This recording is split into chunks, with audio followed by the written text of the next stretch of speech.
My name is Emma Caldwell. I'm 34 years old, a single mother of twin boys living in one of Denver's forgotten corners. 6 years ago, my life was completely different. A love that felt eternal, a warm little home, and a heart full of dreams. But everything shattered with just one sentence. We need to talk. I lost everything. And then somehow I found it all again, in ways I never could have imagined. Before I share this story, a journey from heartbreak to hope, from betrayal to forgiveness, let me know where you're watching from in the comments. If you've ever been hurt by family, love, or life itself, hit the like and subscribe button. Trust me, you'll want to hear what happens next. I never meant to keep the letters. They started as a way to empty my head at 3 a.m. when the twins wouldn't sleep and the walls of our shelter room felt like they were closing in. 6 years worth of words I never sent, all tucked away in a wooden box I bought at a thrift store for $2. Sometimes I wonder if that box is worth more than everything else I own, holding all those pieces of my heart I couldn't bring myself to throw away. I live in a place most people drive past without seeing. One of those forgotten corners of Denver where hope comes in small doses and dreams get put on layaway. But it wasn't always like this. 6 years ago, I was a different person. I had a studio apartment in Brooklyn that smelled like oil paint and coffee with windows that caught the morning light just right. I made my living as a freelance artist, painting portraits at weekend markets and designing album covers for indie bands who paid me in beer and promises of exposure. It wasn't much, but it was mine. That's where I met him. Jonathan Whitmore, though everyone called him Jace. He wandered into my booth at the Prospect Park Art Fair on a Sunday that felt like the whole world was made of gold. He studied my paintings with this intensity that made me nervous, like he was seeing something in them I hadn't put there on purpose. "The way you capture light," he said, pointing at a portrait of an old woman feeding pigeons. "It's like you're painting what people feel, not just what they look like." I laughed, probably too loud. That's a fancy way of saying my technique needs work. He smiled then, and I swear something in my chest reorganized itself. "I'm saying you see people, really see them. That's rare." We talked for 3 hours. He bought 2 paintings and asked if I'd consider doing a commission, a portrait of his late grandmother from an old photograph. When I said yes, he looked relieved, like I'd just agreed to something much bigger than a painting.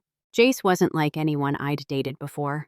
He was brilliant in that restless way that made you dizzy trying to keep up. At 28, he'd already founded Whitmore Genics, a biotech startup doing something with gene therapy that I never quite understood but pretended to because his eyes lit up when he talked about it. He had this way of making the future feel inevitable, like all we had to do was reach out and grab it. Our first real date was at a hole-in-the-wall Ethiopian place in the East Village. He showed up in a suit that probably cost more than my rent, looking completely out of place and completely unconcerned about it. We ate with our hands, and he got berbere a spice on his tie, and when I tried to help clean it off, he caught my hand and held it. "I've been thinking about you," he said. "Every day since the fair. Is that weird?" "Yes," I said, "but good weird." We were married 8 months later. My mother flew in from Denver, his family came from Connecticut, and we said our vows in the Brooklyn Botanic Garden with cherry blossoms falling around us like snow. His sister Elena gave a toast that sounded more like a business presentation, all about partnerships and strategic alliances. Jace squeezed my hand under the table and whispered, "She means well. She just doesn't speak human very fluently." I thought we had forever. I thought we were writing a story that would end with grandchildren and rocking chairs and inside jokes nobody else would understand. I was 28 years old, and I believed in happy endings because I was living one. The cracks started small. Jace working late, then later, then not coming home at all some nights. The company was expanding, he said. Investors needed reassurance. Elena, who'd become his CFO, scheduled meetings that couldn't be moved.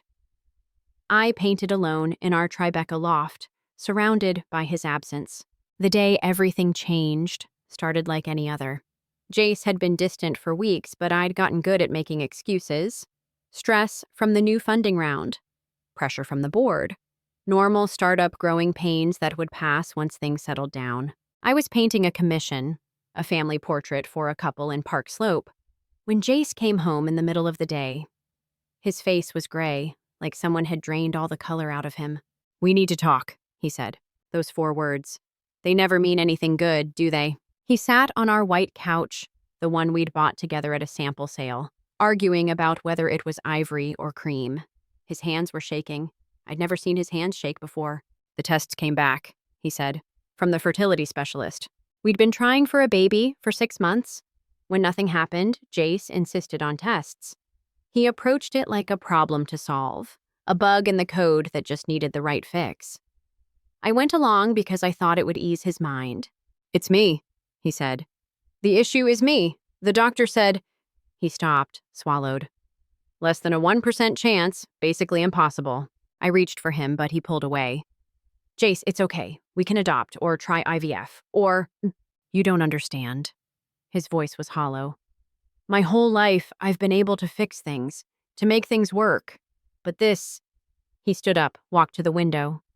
"Maybe you should find someone who can give you what you deserve." "What I deserve is you," I said. "Just you." But he wasn't listening anymore. Over the next few weeks, he disappeared into himself. He slept in the guest room. He stopped touching me, like I was made of glass. When I tried to bring up adoption agencies or fertility treatments, he changed the subject. Elena started showing up more, handling things because Jace needs to focus on the company right now. I found out I was pregnant on a Thursday. The irony wasn't lost on me. Less than 1% chance, the doctor had said. But there I was, staring at 2 pink lines in our marble bathroom, my hands shaking just like his had been. I called his office. Elena answered. "He's in meetings all day," she said, her voice crisp as fresh bills. "Is it urgent?" "It's important," I said. "Can you have him call me?" He didn't call. Not that day or the next. When I tried his cell, it went straight to voicemail. His texts back were short. "Crazy week. Talk soon." I went to his office on a Tuesday afternoon, determined to tell him in person. The receptionist, a young woman who usually smiled at me, looked uncomfortable. "Mrs. Whitmore, Mr. Whitmore is in Shanghai. The Asia expansion meetings? He left yesterday." I stood there, pregnant and alone in the lobby of my husband's company, and felt something inside me break. Not shatter, not yet, just a hairline crack that would grow wider with time. He was gone for 2 weeks. Elena sent me emails about logistics, bills that needed paying, events I should attend to maintain appearances. When I wrote back asking about Jace, asking her to have him call me, she responded with clinical efficiency. "Jonathan is processing significant personal challenges. He needs space to determine his path forward. I'm sure you understand the importance of respecting his boundaries during this difficult time." Boundaries. Like our marriage was a property dispute. When Jace finally came home, he was a stranger wearing my husband's face. He sat at our kitchen table with a stack of papers, Elena beside him like a sentinel. "I think it's best if we separate," he said, not looking at me. "The apartment is yours. I'll continue to provide financial support, of course." "Best for who?" I asked. Elena answered. "For everyone. Jonathan needs to focus on the company. The stress of personal matters is affecting his performance." I wanted to scream. I wanted to tell them both about the life growing inside me, about the miracle that had somehow happened despite the odds. But looking at Jace's empty eyes, at Elena's satisfied smile, I realized the truth. They'd already written me out of the story. "If that's what you want," I heard myself say. "It's what's necessary," Elena said. I signed the papers, took the check, packed my things while Jace stayed at a hotel to give me space. The last thing I put in my suitcase was the portrait I'd painted of his grandmother, the one that started everything. I left it on the bed with a note. "For what it's worth, I could always see you too." I was 8 weeks pregnant when I boarded the bus to Denver. Morning sickness hit somewhere in Pennsylvania, and I threw up in a rest stop bathroom while travelers gave me pitying looks. By the time I reached my mother's house, I'd made a decision. Jace had chosen his path. I'd choose mine. The universe had other plans. A drunk driver ran a red light 2 months after I arrived. My mother died on impact, they said. No suffering, small mercies. Small. I was 4 months pregnant, homeless, and entirely alone. The shelter system in Denver became my new reality. Hollow Pines was the third place I tried, the first that had room for a pregnant woman. Reverend Lydia, who ran the place, took one look at me and said, "Honey, you look like you're carrying the weight of the world." "Just twins," I said and burst into tears. Micah came first, screaming and perfect at 4 pounds, 2 ounces. Caleb followed 3 minutes later, quieter but no less fierce. They were born at 34 weeks in Denver Health, and I spent their first month living in the NICU, learning how to be a mother to babies who needed machines to breathe. "They're fighters," the nurse said, watching Caleb grip my finger. "Gets that from their mama, I bet." I wanted to say they got it from their father, the man who built impossible things and believed in changing the world. But Jace didn't know they existed, and I'd decided to keep it that way. He'd made his choice. I'd make mine. Those first years blur together now. Sleepless nights in our 10 by 10 room at Hollow Pines, warming formula on a hot plate, walking the halls at 3 a.m. with one baby in each arm, humming lullabies my mother used to sing. I took any work I could find. Freelance design gigs I could do during naps, portrait sessions in the park on weekends. $20 here, $50 there. Enough for diapers and formula and the occasional toy from the dollar store. The other mothers at the shelter became my village. Maria, who watched the boys while I worked. Destiny, who taught me how to stretch $20 into a week of groceries. Reverend Lydia, who somehow always knew when I was at my breaking point and would appear with a cup of tea and a reminder that this too shall pass, baby girl. And the letters. God, the letters. They started when the boys were 6 months old and I couldn't sleep from worry. I'd write to Jace in the dark, telling him about their first smiles, their first steps, the way Micah had his eyes and Caleb had his stubborn chin. Letters full of anger and love and grief for the family we should have been. I never sent them, never even addressed them, just folded them up and put them in that wooden box, like prayers to a God I no longer believed in. The boys were 3 when they started asking about their father. "Where's Daddy?" became a daily question I deflected with increasing creativity. He was on a long trip. He was in the stars. He was a superhero who had to save the world. "But why doesn't he come see us?" Caleb asked one night, his gray eyes so like Jace's, serious in the lamplight. "Sometimes grown-ups make choices that don't make sense," I said. "But it doesn't mean you're not loved." I threw myself into being enough for them. I taught them to read using library books. We had dance parties in our tiny room. I painted their portraits over and over, capturing every change, every new expression. My boys, my miracles, my reason for everything. The day I saw the flyer for the city's charity festival, my heart stopped. Whitmore Genics was the primary sponsor. Jace would be giving the keynote about innovation in healthcare, building a better tomorrow. The old me would have stayed away. But the boys needed new shoes, and vendors at the festival could make good money. I told myself Denver was big enough. What were the odds? I should have known better than to tempt fate. We set up our booth early, my portraits displayed on makeshift easels. The boys helped, proud to be my assistants, wearing the matching dinosaur shirts I'd found at Goodwill. The festival was crowded, full of families enjoying the late spring weather. I was sketching a couple's portrait when I heard the announcement. "Please welcome to the main stage, CEO of Whitmore Genics, Jonathan Whitmore." My hand stilled on the paper. Across the park, I could see the stage, see him walking up the steps.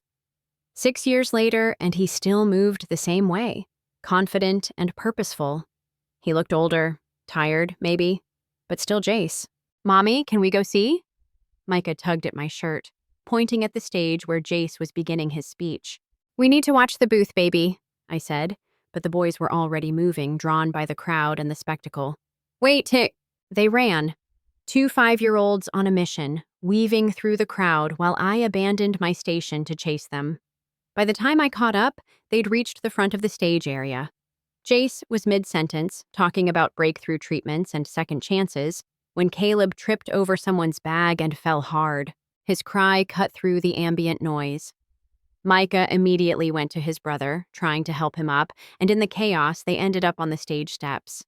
Security started moving, but Jace held up a hand. "It's okay," he said into the microphone, then knelt down to Caleb's level. "Hey there, buddy. That was quite a tumble. You okay?"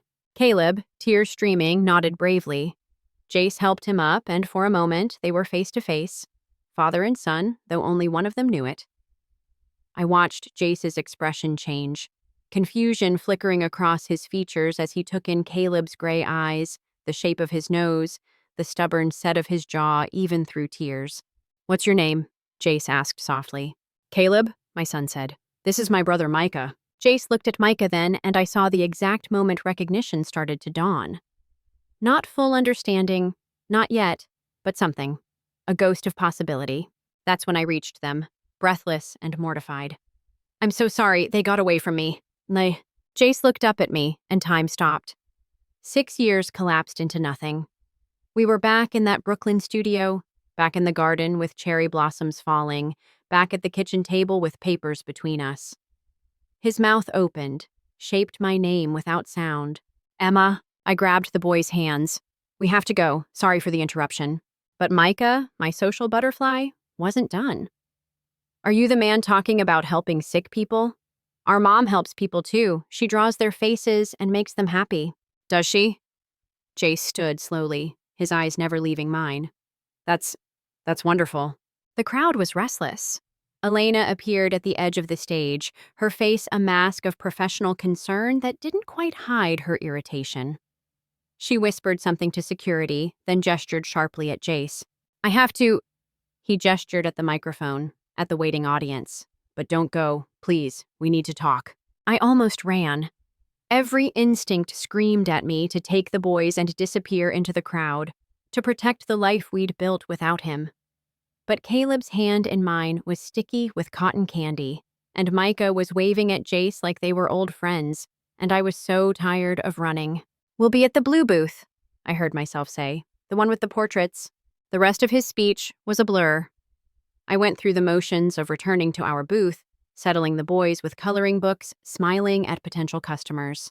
But my hands shook as I tried to draw, and my heart wouldn't slow down. He came an hour later, still in his expensive suit but looking lost. No Elena, no security, just Jace, standing at the edge of my little portrait world, staring at the paintings I'd hung up.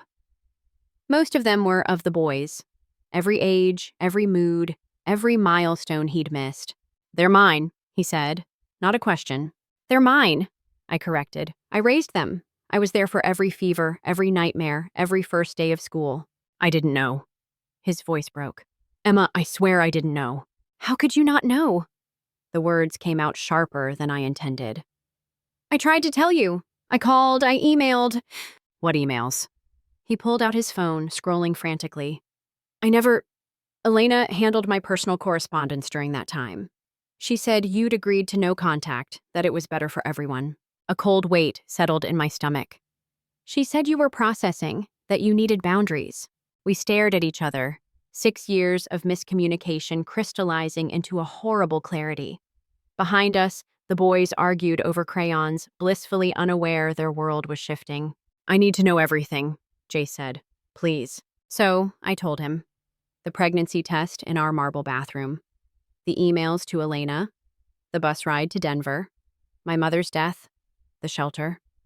The nights I stayed awake, terrified I'd lose them too because they came too early, too small. The jobs I worked, the portraits I painted, the letters I never sent. He listened without interrupting, his face cycling through emotions I'd once known how to read. When I finished, he looked hollow. "I hired a private investigator," he admitted.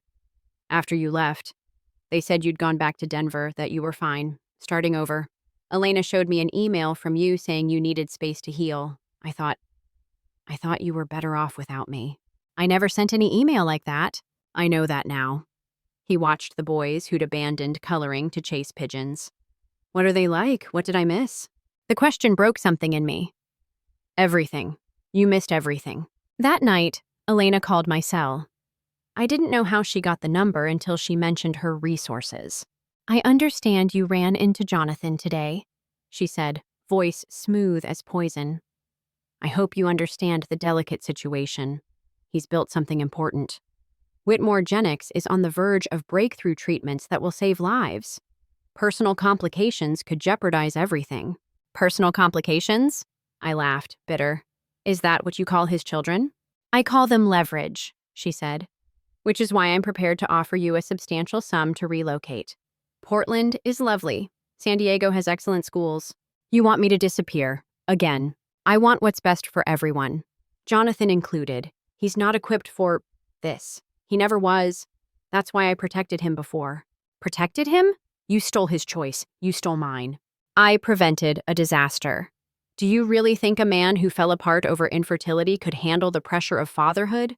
Of balancing his work with children? I know my brother. This will destroy him. I hung up on her. Then I went to the wooden box and pulled out 6 years of letters, spreading them on my narrow bed like evidence. Dear Jace, Micah took his first steps today. Dear Jace, Caleb said Mama, and my heart exploded. Dear Jace, I'm scared and alone and I wish you were here, but you chose your company over the possibility of us. Except he hadn't. Not really. The choice had been made for both of us by someone who thought she knew better. Jace showed up at Hollow Pines the next morning with coffee and a legal pad. Tell me what you need, he said. Anything. Everything. I need you to leave, I said, even though the boys were pressed against the window, excited by his expensive car. This is our life. You can't just... Elena told me what she did. His voice was quiet, controlled, but I could see the storm underneath. All of it, the emails, the investigator's false report, the fertility specialist who mysteriously retired after telling me I was sterile. Did you know she paid him? $200,000 to falsify those test results. The world tilted. What? I'm not infertile, Emma. I never was. She orchestrated everything because she thought a family would distract me from the company, from her vision of what I should be. He ran his hands through his hair, a gesture achingly familiar. I'm going to destroy her. Jace. Legally, he clarified. She's been embezzling. Small amounts, careful, but it's there. And fraud, and conspiracy. I've already spoken to the board. But first, I need to know what you want. What's best for them? He nodded toward the window where Micah was making faces at us. They don't know you, I said. You can't just appear and expect... I know, I'm not asking for that. I'm asking for a chance. To know them, to help, to be whatever you'll let me be. That's when the official car pulled up. Child Protective Services. Responding to an anonymous complaint about children living in unsafe conditions. The caseworker was kind but thorough, examining our tiny room, asking pointed questions about stability and income and plans for the future. We're doing fine, I insisted, but I could see her taking notes about the hot plate, the shared bathroom down the hall, the boys' clothes that were clean but clearly secondhand. After she left, I was shaking. Jace found me in the chapel where Reverend Lydia let people go to fall apart in private. It was Elena, I said. The complaint. It had to be. I'll handle it, he said. No.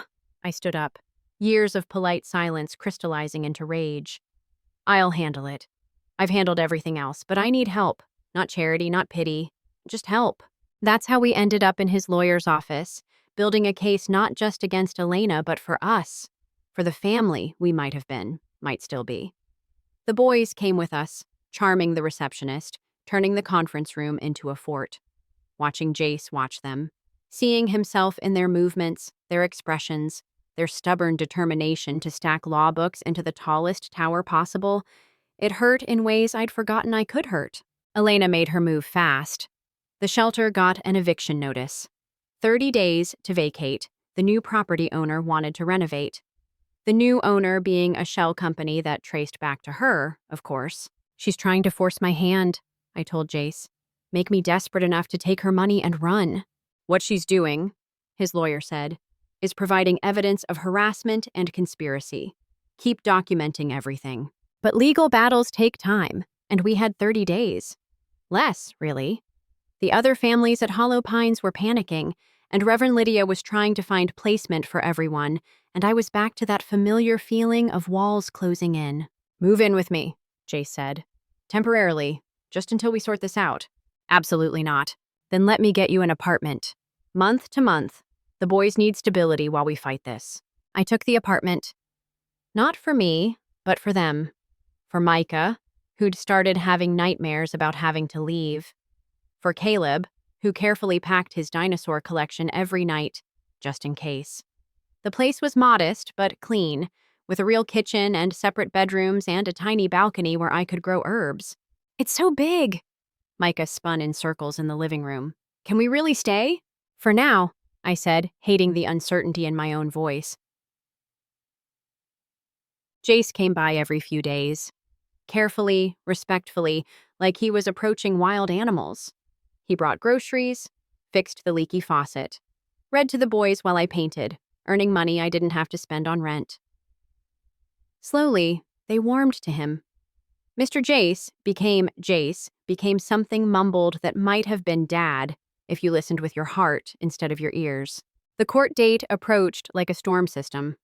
Elena hired the best lawyers money could buy. She painted me as an unstable opportunist, trying to trap her brother with children who might not even be his. We'll need DNA tests, our lawyer warned. She's going to demand them. Fine, Jace said. Test away. I know what I know. What he knew was written in every gesture, every expression, every stubborn tilt of Caleb's chin, and every grand plan Micah concocted. But courts deal in facts, not faith. So we swabbed cheeks and waited for science to confirm what hearts already knew. The results came back on a Tuesday. I was teaching the boys to make pasta from scratch, flour everywhere, when Jace arrived with the envelope. His hands were steady as he opened it, but I saw the relief in his shoulders when he read the results. 99.97% probability, he said, for both. Did you doubt? I asked. Never, but Elena will, as this ends her argument. But Elena had one more card to play. She leaked the story to the business press. Tech CEO's secret family drama made for great headlines. Suddenly, reporters were calling. Photographers lingered outside our building. The boys couldn't understand why people wanted their picture. Is it because of Jace? Caleb asked one morning, anxious and too perceptive. It's complicated, baby, I said. But it's going to be okay. Jace handled it with a grace I didn't expect. He called a press conference, stood in front of cameras, and told the truth. Not all of it. Some pain deserves privacy, but enough. I recently discovered I have 2 sons, he said. 2 brilliant, beautiful boys I didn't know existed due to deliberate interference from someone I trusted. I'm grateful for the chance to know them now, and I ask for privacy as we navigate this as a family. As a family. The words hung in the air of our little apartment as we watched on my laptop. The boys confused, but fascinated by seeing Jace on screen. That's our Jace, Micah shouted. He's on TV. The board voted Elena out on a Thursday. Fraud, they said. Breach of fiduciary duty. Criminal charges pending. She sent me one last email. You have no idea what you've done. He'll crumble without me. But Jace didn't crumble. He adapted. He learned to balance board meetings with basketball practice, to translate complex science into dinosaur metaphors, to be present in ways that mattered. He wasn't perfect. He missed bedtime sometimes, got frustrated when the boys were chaotic, struggled with the patience that parenting demanded. But he tried. God, how he tried. I don't know how you did this alone, he said one night after the boys finally fell asleep after a particularly challenging day. They're like tiny tornadoes of need and noise and joy. You learn, I said. You have to. We were sitting on my tiny balcony, sharing a bottle of wine, the first moment of adult conversation we'd had all week. The city lights spread out below us, and for a moment I could pretend we were different people. People who'd made different choices. I'm sorry, he said suddenly, for all of it. For shutting down, for pushing you away, for being so broken by the idea of not having children that I lost the chance to have them. We both lost things, I said. But look what we found. Inside, one of the boys cried out in his sleep. We both started to rise, then laughed at our synchronized response. I've got it, he said, and I let him go, listening to his soft voice through the window as he soothed whichever twin had woken. A year later, I stood in a gallery in downtown Denver, watching people move through my first solo exhibition. Forgotten faces, Portraits of the women I'd met in shelters, their stories told in brushstrokes and color. Reverend Lydia was there, proud as any mother. The boys wore tiny suits and acted as tour guides, explaining each painting with the authority of 5-year-olds who'd watched their mother work. "This one's Mrs. Maria," Micah told a collector. "She makes the best tamales and has 6 kids and smiles even when she's sad." The collector bought the painting. And 3 others. Jace arrived late, straight from a board meeting, but carrying flowers. Not roses, wildflowers, the kind I used to pick in Prospect Park and paint in our Brooklyn apartment. He'd remembered. "The Times wants to do a piece," he said, "about the exhibition, the foundation, all of it." The Micah and Caleb Foundation had been his idea, but we'd built it together. Art therapy for shelter kids, scholarships for single parents, small grants that made big differences. It wasn't enough to fix the world, but it was a start. "Let them write," I said. "It's not our story anymore. It's theirs." I gestured at the paintings, the faces of women who'd been invisible until someone saw them. Really saw them. Elena had been sentenced to 5 years, reduced to 3 with good behavior. She'd written once, a letter full of justifications and accusations. I'd thrown it away unread. Some stories don't deserve endings. "Mom," Caleb called, "come see. Someone's crying at your painting." I went to see, Jace beside me, and found an elderly woman standing in front of a portrait I'd painted of my mother from memory. The woman was a stranger, but something in her recognized something in the painting. Loss, maybe, or love, or the space between them. "It's beautiful," she said, like she's about to tell you a secret.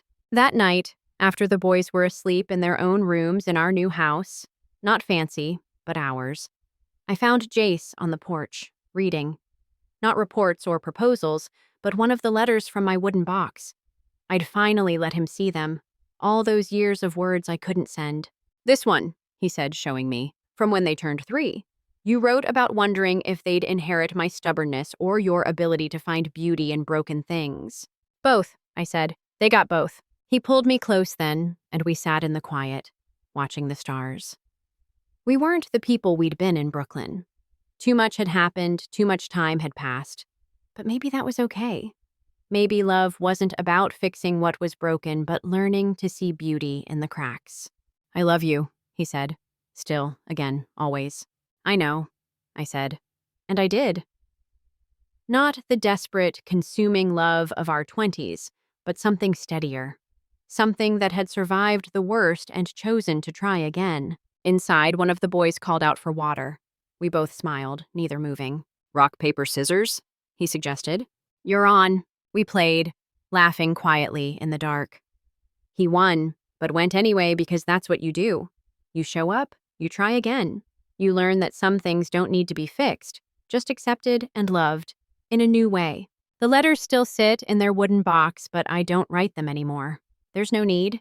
The person they were meant for is here, reading bedtime stories and burning pancakes and trying to explain photosynthesis to 6-year-olds. Not perfect, but present. Not the ending I imagined, but maybe the one we needed. And that's enough.